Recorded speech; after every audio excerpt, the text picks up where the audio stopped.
The following program is a SUTV student production.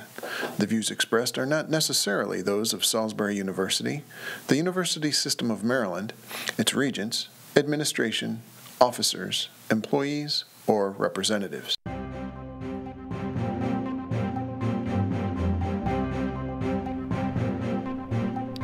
On the broadcast tonight, many students have noticed changes around Carruthers Hall. Tonight we bring you some student reactions to the demolition. And from snow to sunshine in a matter of days, Alyssa Sweeney brings us some exciting news about potential warm weather up ahead.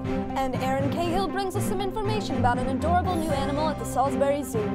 The Australian exhibit lets visitors take a peek into the life of the wallaby, and Aaron has the story. This is SUTV News.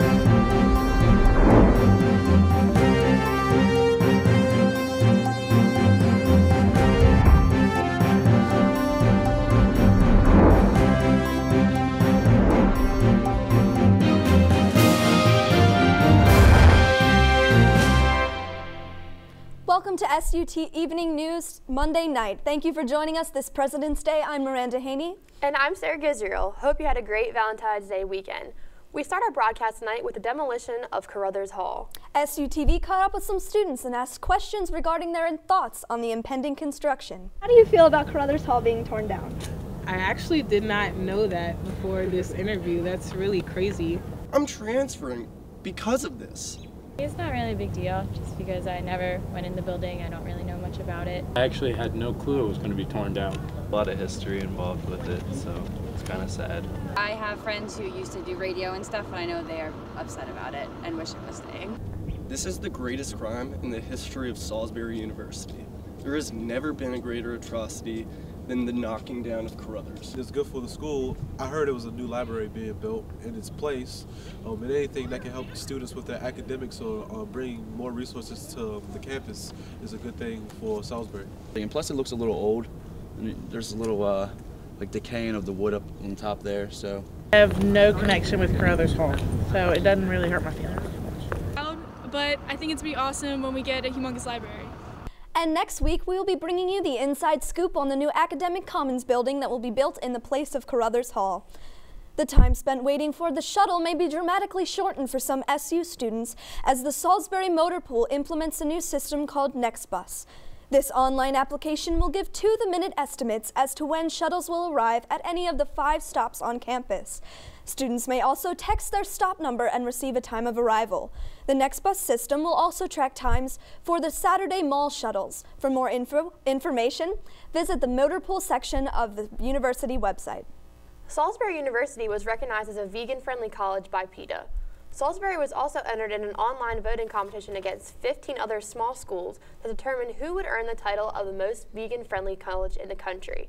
Salisbury is new to this competition, but packs a punch with popular dishes like vegan keto chili, meatballs and marinara, and pad thai. We will have further updates on this competition as the results become public. Current students may have the opportunity to lead the class of 2018 in their orientation this fall by being part of the Goal Squad. Jade LeBrock is here in the studio to tell us a little bit more about what it means to be an orientation leader and how students can get involved. Thanks for joining us, Jade. Thank you for having me. So my first question would be, what would be the most rewarding part about being an orientation leader? Well, being an orientation leader really has many benefits, but I'd say the most rewarding part is having, you know, a semester later or even a year later, seeing your own students get involved with all these really great activities on campus and, you know, student organizations, Greek life, honor societies. It's really rewarding to see how they're becoming the next generation of leaders. So that's what I like to see, you know. Yeah. And how would you rate the application process? Is it more vigorous or is it easy for students to get involved? It's pretty easy to fill out, in my opinion. You know, when I applied last year, it was, if anything, it was more, you know, about information about me and how, you know, what my opinions are on how I would, you know, take charge of a situation. It's really just straightforward and pretty easy to fill out. I can really do it in, you know, 20, 30 minutes, so. All right, and there's also an interview that's involved. How does that work? Well, what happens is there's the first meeting with everybody who applied is called group process. Okay. And what that is, it's basically like a leadership day full of activities and team building exercises, and that kind of just breaks the ice for many, of the applicants and how they would react to certain situations and how they would bond, within these close quarters with being, together for a whole week. And then the next day, if you are selected for an interview, you would go to the interview, you'd sign up for a time, and you'd go and they'd interview you for the job, and you'd have to wait and see if you get it. Very good. And how can students exactly get the application? You can get the application at Student Activities. Okay. I believe the last day to fill out would be the 21st. The 21st, yeah. It's this Friday, so if anyone is interested, definitely get it in by 5 p.m. because that's when the office closes. All right, and would you say that all students of all ages could get involved in being an orientation leader? Like, is it harder to be a sophomore or a senior?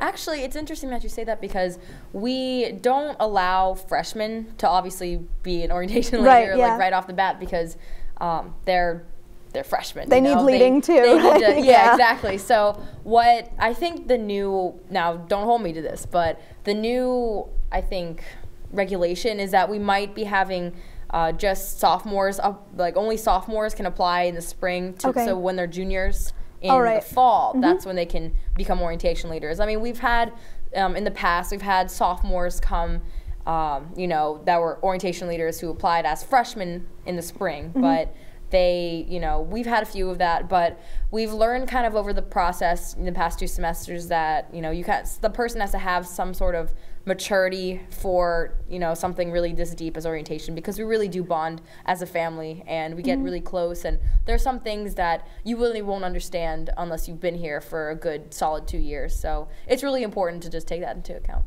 Yeah, that's awesome. Thank you so much for being with us. Of course. Those applications are due at the Students Activity Office on February 21st, this Friday by 5 p.m. After this break, we'll check in with meteorologist Alyssa Sweeney with a look at your local radar. Stay tuned. This is SUTV Evening News.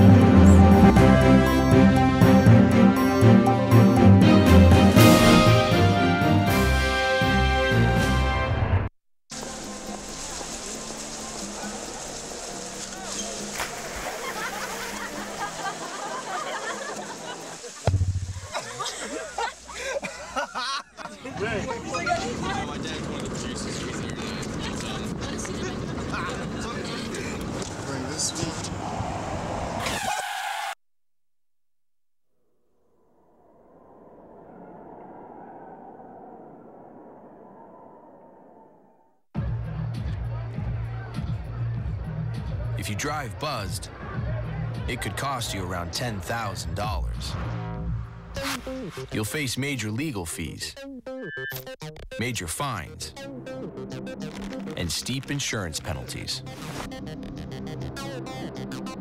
You could lose everything. Buzzed, busted, and broke, because buzz driving is drunk driving. As you can see, students got to see some snow this weekend on campus. Alyssa will tell us if we should be expecting any other participation this week. Alyssa?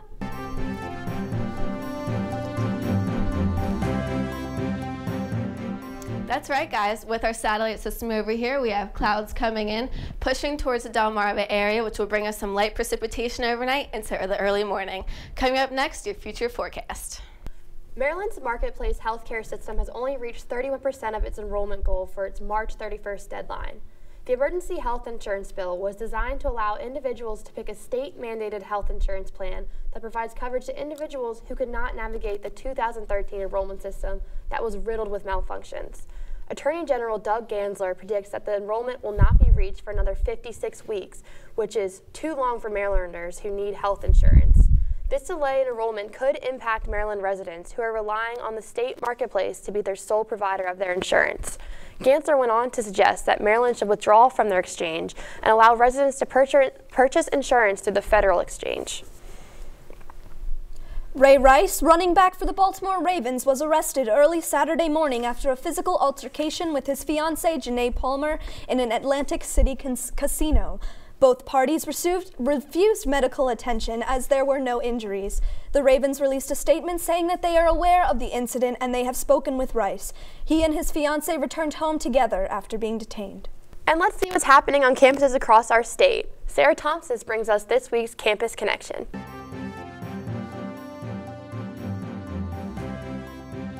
Tonight on Campus Connection, we will be focusing on a former CNN anchor at Towson University, a fire at Frostburg State University, and a new money-saving program for food at University of Maryland. We start off tonight with news of a fire at Frostburg just this past week. The fire broke out on Bowery Street, and officials believe a deceased victim of the fire was in fact Frostburg student Latif Gazelle. Latif was a business administration major and a member of Delta Sigma Pi, the Marketing Association, and the African Student Association.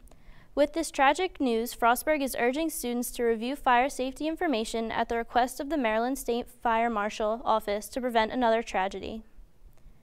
Soledad O'Brien will be at Towson University this Wednesday to discuss her documentary series, Black in America. The former CNN anchor said her ultimate goal is to help people have a conversation about race in America.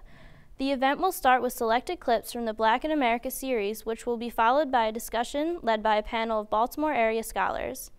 The topics discussed will be present issues such as the Seattle Seahawks' Richard Sherman's post-game rant and the reactions to Coca-Cola's Super Bowl commercial, which showed people singing America the Beautiful in different languages. And at the University of Maryland, students can now buy cheap produce farmers would normally leave behind. The Recovered Food Community-Supported Agricultural Initiative, or CSA, is a new student-run program aimed at selling cheap produce to help students make an impact on food sustainability. The fruits and vegetables are available to students at various locations around the campus. The proceeds of this program are split between the Food Recovery Network and MAGNET, both of which are nonprofit organizations. That's it for this week's Campus Connection. I'm Sarah Thompson. Now back to you, Miranda and Sarah. Thanks, Sarah. We're going to take a short break, but when we return, we'll have an update in sports. Stay tuned. Don't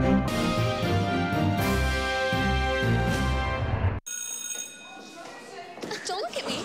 Your hair's a bit frizzy today. Oh, you should pick that up. Oh, you're such a dork. Loser. Here, let me help you with that. Oops. Every day, kids witness bullying. Oh, look. Your crush is looking at you. Or you. They want to help, but don't know how. See, no one here's gonna help you, because no one Teach your kids how to be more than a bystander. Visit StopBullying.gov. How you doing? My name's Steve. My family's lived in this neighborhood for years. Recently, things got so tight, we had to go to our local food bank for help. I lost a lot of sleep worrying about what the neighbors might think. That is until I saw them there, too. How'd I do, Steve? A little stiff. You could have done a little better. What? Come on. You know, I have an Academy Award. Yeah, but not for playing me. Play a role in ending hunger. Visit feedingamerica.org/hunger and find your local food bank. It looks like we're off to a promising season in Seagull spring sports, especially with that crazy Seagull men's lacrosse win. Amanda? That's right, Miranda. What a great weekend for SU sports. Men's basketball had a 76-67 victory over York. Dominic Milbourne scored 12 points to extend his double-digit scoring to 10 games. Luke Harwood led the team with 5 rebounds. And the men's basketball's final home game is against Marymount Wednesday night at 7:30. Women's basketball had a close victory over number 10 ranked York College, 79-69. Anna Hackett led the team with 18 points and 7 assists. They will be playing Marymount Wednesday night at 5:30 at Mag's Physical Activity Center. The women's lacrosse team had a huge victory, 17-2 over Roanoke. Sophomore newcomer Megan Wallenhorst had 2 goals and 1 assist. Goalie Ashton Wheatley saved 7 goals. And what a nail-biting victory for the men's lacrosse team. They won 12-11 in overtime to Lynchburg. Devon Lang scored the winning goal. Their next game will be Saturday at 1 p.m. against Winder University. Thank you, Amanda. Florida man Michael Dunn was convicted on 3 counts of second-degree attempted murder on Saturday afternoon. Dunn was not, however, convicted of the murder of 17-year-old Jordan Davis, as the jury was hopelessly deadlocked. Dunn shot and killed Davis during an altercation when 3 of his friends were playing their music too loudly in a convenience store parking lot. Dunn claims he was forced to shoot the teens and the situation was life or death. With each second-degree attempted murder charge carrying a minimum sentence of 20 years, 47-year-old Dunn is looking at a significant amount of time in prison. Prosecutor Angela Corey says that she will seek a new trial to pursue a guilty verdict for the murder charge. In 1971, Richard Nixon made the decision to combine the birthday celebrations of Abraham Lincoln and George Washington into one federal holiday, President's Day. For 43 years, Americans have been celebrating this patriotic day with parades and trips to Washington, D.C. on the kids' day off. Today in Washington, D.C., visitors could appreciate a dramatic reading of the Gettysburg Address at the Lincoln Memorial this afternoon, as well as a birthday parade for George Washington. And now Alyssa brings us your Salisbury local forecast.